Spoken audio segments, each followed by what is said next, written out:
بسم اللہ الرحمن الرحیم۔ السلام علیکم۔ کسی شہر میں 4 یار مالدار تھے۔ اتفاقاً وہ چاروں مفلس ہو کر ایک حکیم کے پاس گئے اور ہر ایک نے اپنا اپنا احوال اس کے آگے ظاہر کیا۔ تب حکیم کو ان کے اوپر رحم آیا اور ایک ایک مہرہ حکمت کا ان چاروں کو دے کر کہا، یہ مہرہ ہر ایک اپنے اپنے سر پر رکھ لو اور چلے جاؤ۔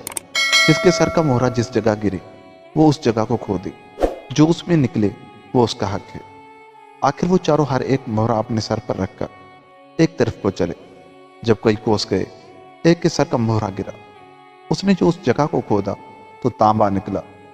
اس نے ان تینوں سے کہا، اس تانبے کو سونے سے بہتر سمجھتا ہوں، اگر تمہارا جی چاہے تو میرے ساتھ یہاں رہو۔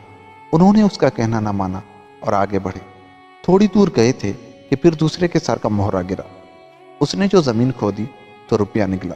تب اس نے ان دونوں سے کہا کہ تم ہمارے پاس رہو، یہ روپیہ بہت ہے، زندگی گزر جائے گی، اس کو اپنا ہی سمجھو۔ انہوں نے اس کا کہنا نہ مانا اور آگے بڑھے کہ تیسرے کے سر کا مہرہ گرا اور اس نے بھی وہ زمین کھودی تو سونا نکلا۔ تب خوش ہو کر چوتھے سے کہنے لگا کہ اس سے اب کوئی چیز بہتر نہیں جانتے ہیں، اب ہم تم یہیں رہیں۔ اس نے کہا، میں اگر جاؤں گا تو جوہر کی کھان پاؤں گا، یہاں کیوں رہوں؟ یہ کہہ کر آگے چلا۔ قریب ایک کوس کے پہنچا تب اس کا بھی مہرہ گرا۔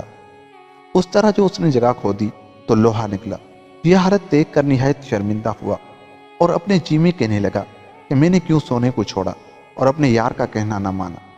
سچ ہے، سخن دوست کا جو نہیں مانتے، وہ خاکے پشیماں ہیں چھانتے۔ اس لوہے کو چھوڑ کر اس شخص کے پاس گیا جس نے سونے کی کھان نکالی تھی۔ وہاں اس کو نہ پایا، نہ وہ سونا ہاتھ آیا۔ تب تیسرے روپے والے کے پاس گیا، اسے بھی نہ پایا۔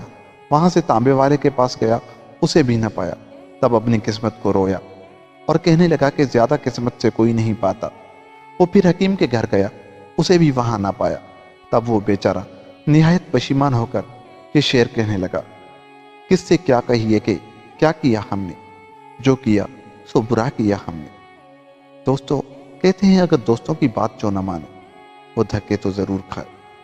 جو بڑوں کا کہنا نہیں مانتا وہ ہمیشہ یوں ہی روتا رہتا ہے۔ اگر آپ کو ہماری یہ ویڈیو اچھی لگی، جاتے جاتے ہمارے چینل کو سبسکرائب کر لیں۔ ملتے ہیں کسی اور ویڈیو کے ساتھ، تب تک کے لیے خدا حافظ۔